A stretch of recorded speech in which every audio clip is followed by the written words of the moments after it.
Kalau Allah tanya, kenapa kamu tak mau bersujud? Ma mana'aka alla tasjuda li Adam. Wahai iblis, kenapa kamu tak mau bersujud? Kata dia, khalaqtani min tin, kau ciptakan aku dari tanah. Wa khalaqtani min nar, aku kau ciptakan dari api. Wa khalaqtahu min tin, dia dari tanah. Ana khairum minhu, aku lebih baik daripada dia. Masa itulah Allah murka, kata Allah, malaka anta takabbara fiha, engkau tak layak berlaku sombong, angkuh, merasa diri besar. Innaka minas saghirin, engkau kecil. Ukhruj, keluarlah daripada surga. Lalu kemudian sebelum keluar itu dia berkata, aku keluar tapi bagi aku masa. Anzirni ila yaumi yub'atsun, panjangkan umur aku sampai hari kiamat. Kata Allah Ta'ala, innaka minal munzarin, engkau aku bagi masa sampai hari kiamat, kau tak akan mati-mati. Jadi yang mati itu adalah syaitan. Syaitan ada umur dia boleh mati, sedangkan iblis dia tak mati. Memang sudah janji manakala dia meminta kepada Allah Subhanahu wa Ta'ala.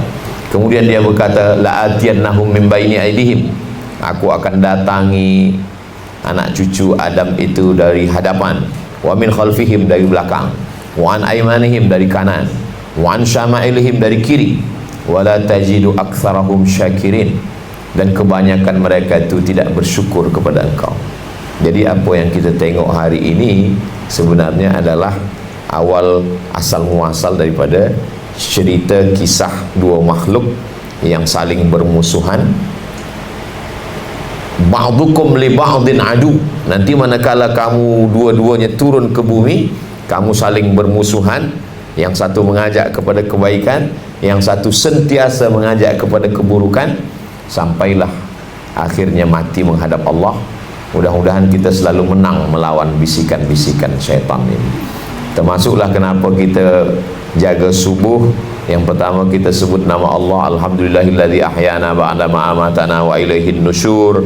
Bila kita sempatkan beberapa saat sebelum subuh, seelok-eloknya sepertiga malam, pukul 1, pukul 2, tapi andai pun tidak, menjelang subuh kita sempatkan lagi kuatkan hati kita dengan sembahyang sunat wudu, selepas tu sembahyang sunat taubat, selepas tu sembahyang sunat tahajud, selepas tu sembahyang sunat hajat, selepas tu sembahyang sunat witir.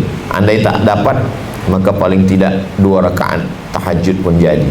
Lalu kemudian qabliyah subuh, lalu kemudian sembahyang subuh. Setiap waktu ni bergerak, kita pasti 5 kali waktu bergerak. Manakala terbit fajar, subuh; manakala tergelincir matahari, zuhur; manakala teduh sempurna, asar; manakala tenggelam matahari, maghrib; manakala sempurna malam, isya. Sebenarnya ada 7: subuh, zuhur, asar, maghrib, isya, duha, tahajud. Tapi Allah bagi kita keringanan. Yang 2 ni hanya sunnah sahaja, tapi sebenarnya itu untuk jaga, kuatkan hati kita semua.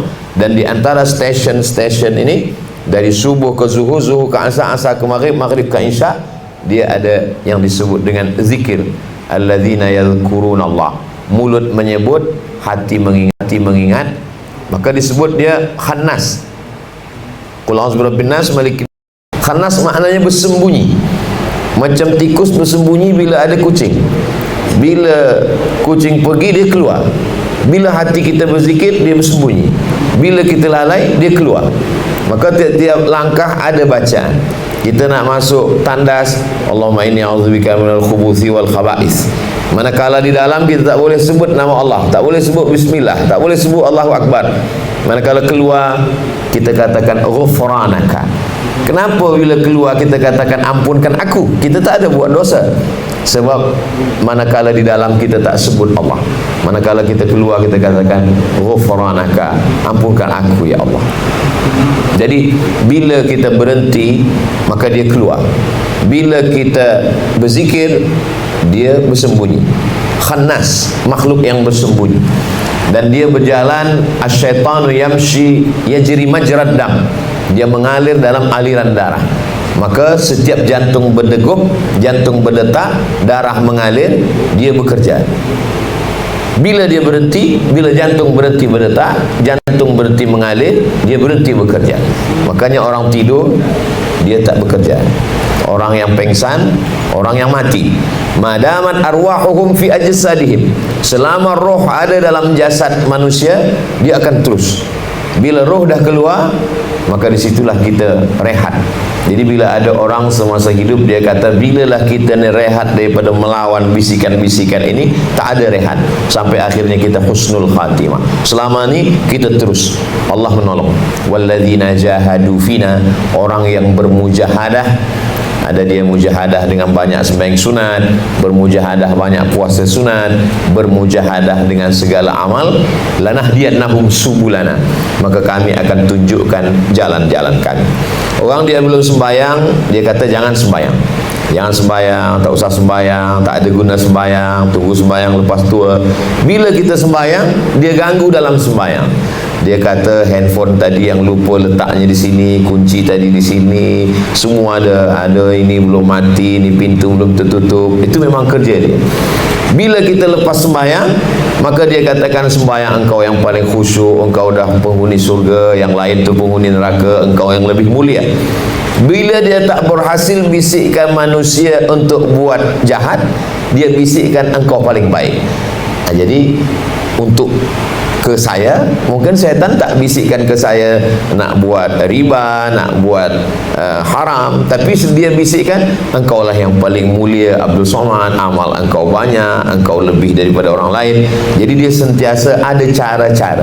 Maka ulama menyebutnya talbis iblis. Talbis ni dia buat sesuatu yang orang sangka tak salah, tapi sebenarnya dia sedang buat salah. Kalau ada orang minum khamar, dia tahu ni salah, tapi orang yang sudah buat baik, dia sangka ini baik, tapi sebenarnya tidak baik. Jadi sebenarnya iblis, syaitan, dia bekerja kepada orang yang dah buat baik, itu lebih halus lagi daripada orang yang buat salah. Sebab orang buat salah, dia sedar dia salah. Tapi orang yang buat baik, macam saya sampaikan tazkirah, dalam hati mungkin saya rasa saya lebih baik. Padahal sebenarnya orang yang mendengar, yang beramal jauh lebih baik, lebih ikhlas, lebih tawaduk, lebih ridha, lebih qanaah. Maka suatu ketika Syekh Muhammad Mutawalli Sya'rawi bagi tazkirah. Masa bagi tazkirah, orang datang peluk, cium tangan, semua puji, semua muliakan. Lepas tu jalan balik, Syekh Sya'rawi minta kereta ni berhenti kejap. Lepas tu dia singgah masjid, dia masuk tandas, lama. Lepas tu dia balik, sahabat dia tanya, apa lama betul? Kata dia, aku tadi bersihkan tandas masjid yang kotor. Kenapa begitu? Sebab dalam hatiku aku ada rasa lebih mulia, dimuliakan orang, dicium orang tangan saya. Maka manakala saya bersihkan itu, saya nak rendahkan diri saya di hadapan Allah Subhanahu wa ta'ala. Jadi kita memang ada cara-cara tertentu supaya kita boleh jaga hati kita. Ada amalan-amalan yang ada hanya kita dengan Allah saja yang tahu. Sebab mungkin amalan-amalan ni dah rosak disebabkan oleh sum'ah, disebabkan oleh riya. Riya menampakkan amal, sum'ah mendengar-dengarkan amal. Jadi bila saya nanti menghadap Allah SWT, kata Allah, kata malaikat, amal kau ni dah nampak orang ramai Abdul Somad. Pahala tazkirah kau mungkin sudah tak ada lagi, dah dihabiskan oleh viewer, follower dan subscriber. Mesti ada satu amalan yang saya simpan antara saya dengan Allah Subhanahu wa ta'ala. Apa amalan tu? Kita tak bagi tahu, sebab kita bagi tahu nanti orang puji sehingga hilang dia. Jadi sampai bila kita ini terus bermujahadah sampai menghadap Allah Subhanahu wa ta'ala. Saya dimaklumkan bagi tazkirah ni 45 minit. Biasa 1 jam. Ini 45 menit. Lama saya berfikir, dari mana waktu 40 menit? Mungkin waktu perjalanan dari Lumut ke KL tadi. Lepas tu kita ada soalan jawab. Yang boleh saya jawab, saya jawab. Yang tak boleh saya jawab, syaitan berbisik, jawab ajalah Abdul Somad. Betul tak betul orang tak tahu. Tapi Imam Malik bin Anas, guru Imam Syafi'i, pendiri pengasas mazhab Maliki, ditanya 48 soalan, tak sampai setengah dia jawab. Yang lain dia jawab wallahu a'lam bissawab. Hari ini bila ada ustaz jawab wallahu a'lam, esok orang akan tanya, itu ustaz apa? Itu ustaz wallahu a'lam. Saya boleh jawab. Kenapa Ustaz Somad bila kami tonton di YouTube tu semua dia jawab? Sebab yang saya tak boleh jawab tak di-upload. Itulah maka orang tak tahu. Jadi sebenarnya banyak juga soalan-soalan yang saya tak jawab, sebab yang maha tahu hanya Allah Subhanahu wa ta'ala. Selama ruh bersemayam dalam jasad, jantung berdetak, nafas berhembus, dia bekerja. Tapi bila dah berhenti keluar roh daripada jasad, maka disitulah baru kita rehat. Maka ar-rahah fil jannah. Ada ungkapan ulama, ar-rahah fil jannah. Rehat kita adalah ketika kita dah selamat keluar dalam keadaan husnul khatimah. Jadi selama itu akan terus ada. Allah bagi kita senjata. Senjatanya sebab dia mengalir dalam aliran darah, fadayyiquha. Dalam aliran darah ini maka sempitkan alirannya. Itulah banyak orang berpuasa sunat. Berpuasa sunat itu mempersempit aliran darah, maksudnya jalan setan. Orang yang sedang puasa dia sentiasa ingat Allah SWT. Dimanapun dia selalu ingat Allah. Maka beza mata orang yang puasa dengan mata orang tak puasa. Bila dia sedang puasa dia akan tunduk sikit, sebab kata dia ni puasa ni, bila nak pandang nantilah lepas buka puasa. Bila dia diajak bercakap, dia takut riba, dia takut cakap aib orang lain, maka dia kata ni sedang puasa. Bila ada orang telefon dia, janganlah cerita aib ni sedang puasa ni. Bila nak bahaskan nantilah lepas buka puasa kita teruskan. Tapi sebenarnya ini adalah bukan menumpuk amal, ini adalah membiasakan diri. Maka bila kita tengok ujian hidup manusia ni sama macam ujian hidup pada nabi-nabi. Jadi kita sesuaikan saja apa yang Allah bagi pada kita ni macam yang Allah bagi pada nabi-nabi. Bila ada orang ada kuasa, sampai semua makhluk-makhluk dalam kuasa dia. Burung-burung hud-hud pun berkuasa dia. Sampai dia dengar semut-semut bercakap. Suatu ketika dia dengan bala tenteranya, dia katakan, tentera stop dulu, jangan berjalan. Sebab apa Nabi? Fatabassama dhahika. Dia tersenyum. Kata tenteranya, kenapa engkau tersenyum? Sebab aku dengar panglima tentera semut sedang mengatakan kepada seluruh tentera semut, udkhulu masakinakum. Kamu semua lari masuk lubang-lubang tanah, sebab pasukan Sulaiman akan lalu. Maka Nabi Sulaiman mendengar, dia tersenyum. Allah tak bagi itu pada kita. Sebab bila Allah bagi pada kita, mungkin setiap hari kita senyum, orang heran. Sebab kita dengar semua makhluk-makhluk. Jadi memang dah maqam level tertentu Allah bagi. Lalu kemudian manakala datang burung hud-hud, dia siapkan semua pasukan, tapi ada satu burung yang tak ada. Mana ni burung hud-hud? Kata Nabi Sulaiman. Kata malaikat, nanti dia datang. Manakala Nabi Sulaiman mengatakan la azbahannahu, bila dia tak datang juga, dia tak bagikan hujah alasan, aku akan sembelih dia. Lalu Nabi Sulaiman bertanya, kenapa engkau lama datang, lambat? Kata burung hud-hud, aku terbang jauh. Di tempat itu aku melihat ada seorang perempuan yang berkuasa. Dia Ratu Sabah, namanya Bilqis. Maka kata Nabi Sulaiman, kirim bawakan surat ni kepada dia. Itulah surat yang pertama ditulis nama Bismillah. Innahu min Sulaiman, innahu bismillahirrahmanirrahim. Surat itu dibaca oleh Ratu Sabah. Ratu Bilqis pun akan datang. Lalu kemudian Nabi Sulaiman mengatakan, ini Bilqis sedang di jalan dari Yaman menuju Palestin. Saya ingin manakala Bilqis sampai ke istana saya, dia terpukau, dia terkejut. Yang dia tengok adalah kerusi tempat dia duduk dah sampai semula. Maka saat itu Nabi Sulaiman meminta kepada semua bawahan dia, siapa yang sanggup membawakan ayyukum ya'tini bi arsyiha qabla an ya'tuni muslimin, siapa di antara kamu yang boleh membawa kerusi Bilqis sebelum dia sampai, dah sampai duluan, sehingga manakala nanti Bilqis sampai dia terkejut, mana boleh kerusi aku dah sampai duluan sebelum saya sampai. Nabi Sulaiman ingin memberikan kesan yang luar biasa. Maka kemudian waqala ifritum minal jin, berkatalah jin ifrit, ana atika bihi qabla an taquma min maqamik, sebelum kau tegak Sulaiman, maka kerusi Bilqis dah sampai. Sebelum kau tegak, dah sampai dulu. Lalu kemudian Nabi Sulaiman bertanya lagi, siapa yang boleh lebih cepat daripada ini? Wa qala alladhi indahu ilmun minal kitab. Berkata seorang lelaki, dia bukan jin, dia manusia, namanya Asif bin Balkhiyah. Kata Asif, ana atika bihi qabla an yartadda ilaika tarfuk.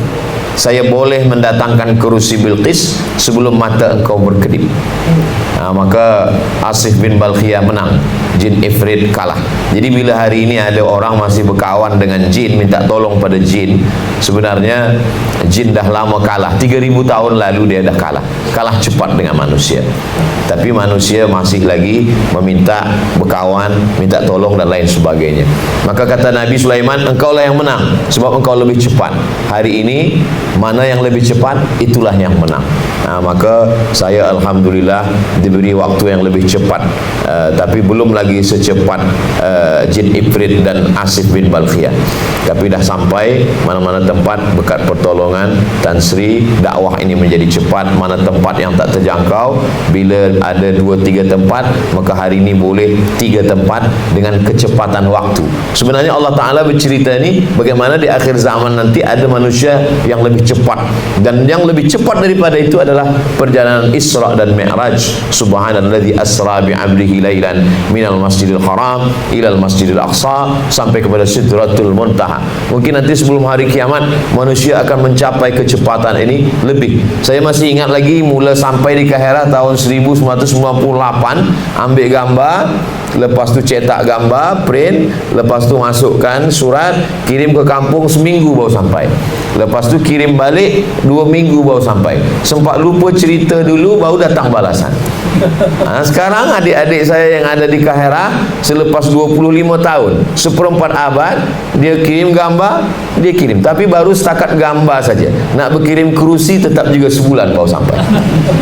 Maknanya manusia berputar, zaman berganti. Apa yang ada Allah ceritakan dalam Quran itu menjadi tantangan bagi manusia akhir zaman.